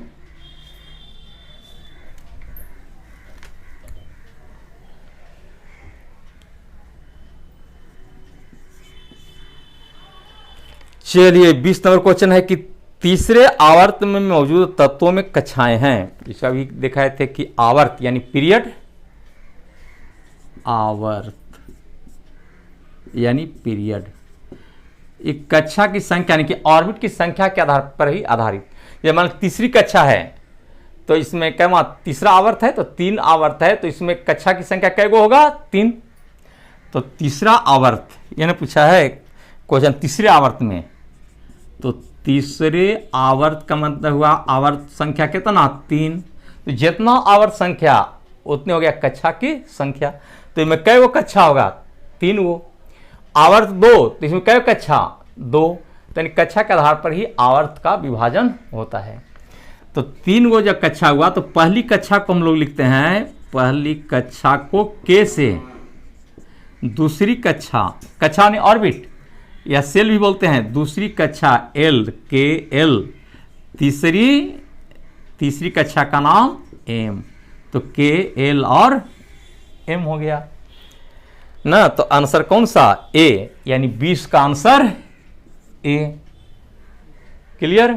केमिस्ट्री में भी अच्छा क्वेश्चन पूछता है और उपयोगी सब सिलेक्टेड क्वेश्चन है मेन। ऐसे 2000 क्वेश्चन का भी सिलेक्शन किए हुए हैं, वो भी नहीं छप पाया है, छपेगा तो उसका भी हम डिस्कस करवाएंगे। 2000 क्वेश्चन बहुत उपयोगी, सब छाँट कर क्वेश्चन निकाला हुआ है, उसका डिस्कशन हो जाए तो क्वेश्चन छूटेगा। 2000 का मतलब कई हज़ार आपका कॉपी में क्वेश्चन रहेगा, और जितना कॉपी में रहेगा उम्मीद करते हैं कि दिमाग में क्वेश्चन सेट करेगा। 20 नंबर क्वेश्चन देखे। और अब 21वां नंबर क्वेश्चन, 21 में देखिए, 21 में है कि निम्न में से कौन सा संतृप्त हाइड्रोकार्बन है? आंसर इसका डी। 21 नंबर का हो गया डी। देखिए हाइड्रोकार्बन, तो इसका भी लिख लें हम लोग, हाइड्रोकार्बन। हाइड्रोकार्बन का मतलब होता है कि वैसे कार्बनिक यौगिक जिसमें कार्बन और हाइड्रोजन हो, तो उसको कहते हैं हाइड्रोकार्बन। तो मुख्य रूप से हाइड्रोकार्बन को हम लोग दो पार्ट में करेंगे। एक का नाम है संतृप्त हाइड्रोकार्बन,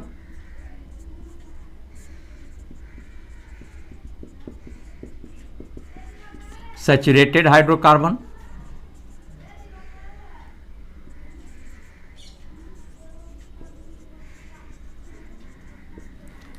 और दूसरा असंतृप्त हाइड्रोकार्बन। असंतृप्त हाइड्रोकार्बन, अनसैचुरेटेड, अनसैचुरेटेड हाइड्रोकार्बन। दो तरह का हो गया मुख्य रूप से। कौन कौन? संतृप्त और असंतृप्त। तो संतृप्त हाइड्रोकार्बन को लिखते हैं एल्केन। असंतृप्त वाला में दो पार्ट करते हैं, एक का नाम है एल्कीन और एल्काइन। एल्कीन और एल्काइन, एल्केन, एल्कीन और एल्काइन हो गया। तो सुन लीजिए, संतृप्त हाइड्रोकार्बन का मतलब कि वैसे हाइड्रोकार्बन जिसमें कार्बन कार्बन के बीच सिंगल बॉन्ड हो। कार्बन में 4 बॉन्ड होता है, तो कार्बन कार्बन के बीच में जो सिंगल बॉन्ड होगा तो उसको हम लोग क्या कहेंगे? एल्केन या सैचुरेटेड हाइड्रोकार्बन। एल्केन या इसी को कहते हैं सैचुरेटेड हाइड्रोकार्बन। कार्बन कार्बन के बीच में सिंगल बॉन्ड, कार्बन में टोटल 4 बॉन्ड होता है। और इसका सामान्य सूत्र है CnH2n+2। एल्केन का कभी सामान्य सूत्र पूछता है तो CnH2n+2। इसका जैसे पहला सदस्य मीथेन है, n बराबर 1, मीथेन में पहला सदस्य n बराबर 1, तो C और H 2 में 1 से गुना करेंगे, 2 और 2 4 हो जाएगा, CH4 मीथेन का हो गया। दूसरा हो गया इथेन, इथेन का n बराबर 2, तो C2 और H 2 दूनी 4 और 2 6। उसी तरह से प्रोपेन ब्यूटेन ना, प्रोपेन n बराबर 3 लिखते हैं, प्रोपेन n बराबर 3, तो C3 H कितना, दुगन के 2 जोड़ देना है, तो 3 दूनी 6 और 2 8। ब्यूटेन, ब्यूटेन n बराबर 4, C4H10। इस तरह से एल्केन में चलते ब्यूटेन, पेंटेन, हेक्सेन, हेप्टेन। मैंने मेन ये वाला जानना है सामान्य सूत्र एल्केन का देखे भी। और अनसैचुरेटेड, सैचुरेटेड भी कहेंगे इसको एल्केन को, और अनसैचुरेटेड हाइड्रोकार्बन जिसको कहते हैं असंतृप्त हाइड्रोकार्बन। असंतृप्त हाइड्रोकार्बन, अनसैचुरेटेड हाइड्रोकार्बन।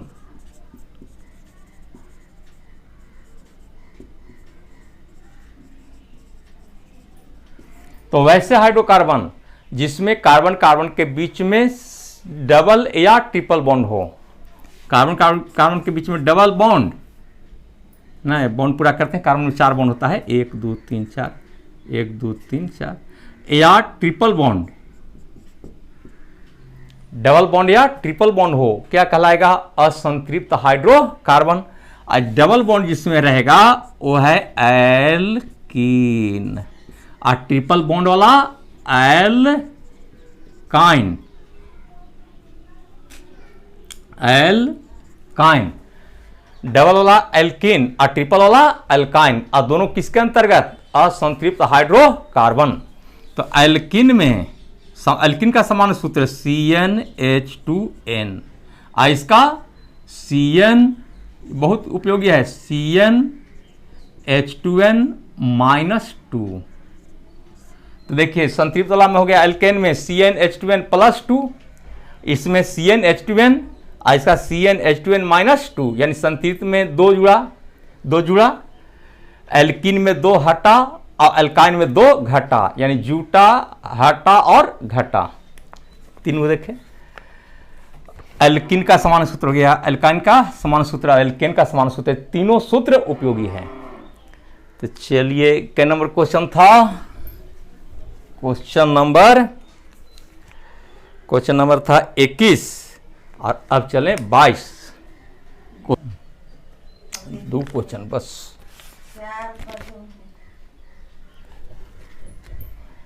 दो क्वेश्चन और 22 में है कि दो स्टेशन के बीच की कुल दूरी 390 किलोमीटर है। एक ट्रेन इस दूरी का 182 किलोमीटर 56 किलोमीटर प्रति घंटा की गति से और 108 किलोमीटर 72 किलोमीटर प्रति घंटा की गति से पूरा करती है, तो शेष दूरी को ट्रेन द्वारा 1.4 घंटे में पूरा किया जाता है। पूरी यात्रा के दौरान ट्रेन की औसत गति क्या है? औसत या औसत चाल क्या है? तो आंसर है इसका ए। देखिए तो औसत चाल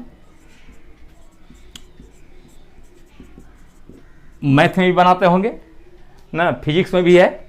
तो औसत चाल बराबर होता है तय की गई कुल दूरी, तय की गई कुल दूरी अब बटे लगा कुल समय।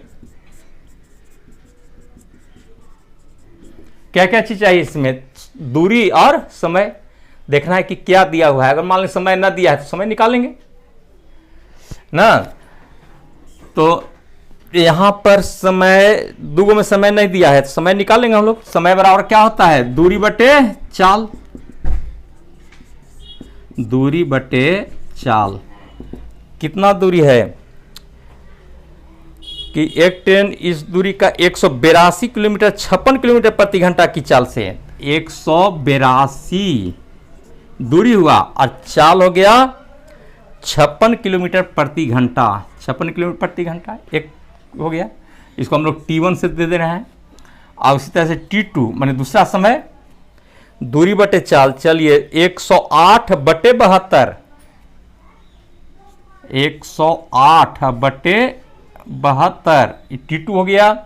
और T3 समय दिया हुआ है 1.1 बटे 4 की 5 बटे 4 क्या घंटा में है सब।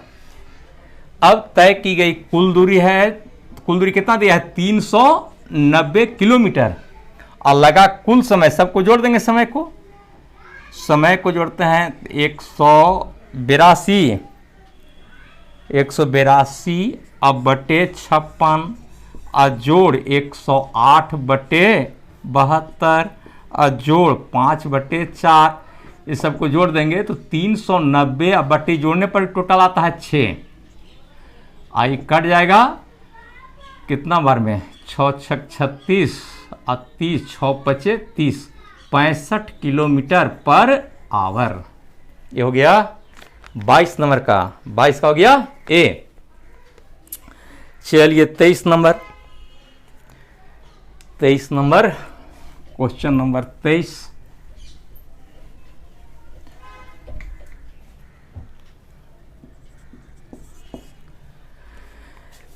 में है कि निम्नलिखित में कौन सा तत्व अधिक इलेक्ट्रोनिगेटिव होता है?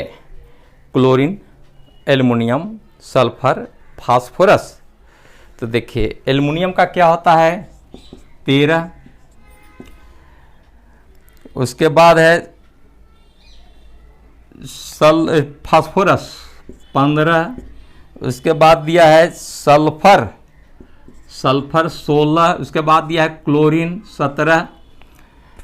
तो देखिए आवर्त में जब हम बाएं से दाएं जाते हैं तो विद्युत ऋणात्मकता बढ़ती है ना। तो अब बतलाइए इस आधार पर कि विद्युत ऋणात्मकता किसकी अधिक?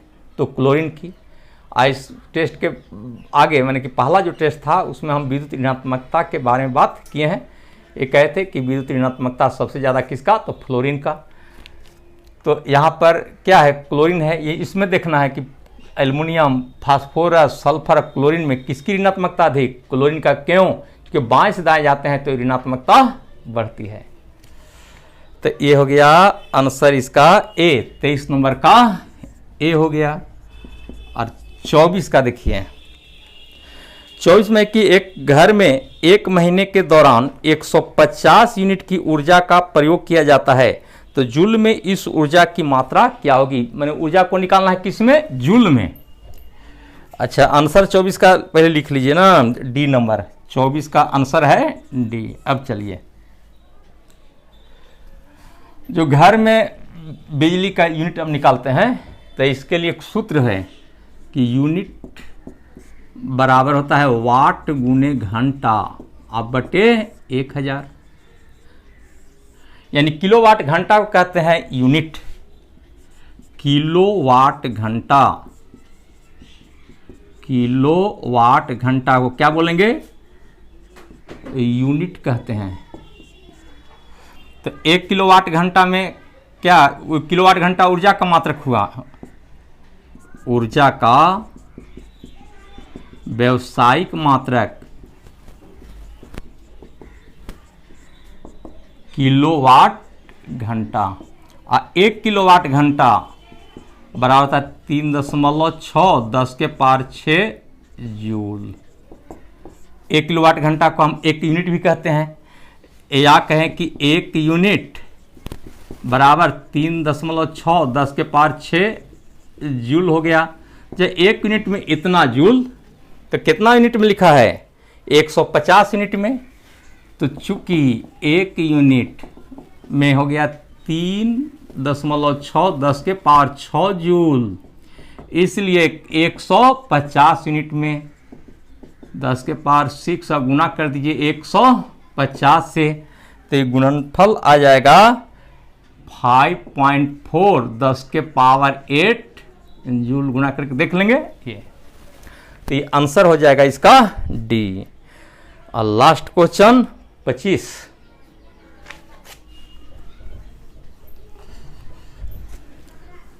डिस्कशन थोड़ा लंबा जा रहा है, और लंबा जाने का मतलब क्या, बहुत सारे क्वेश्चन हम लोग का निकल रहा है।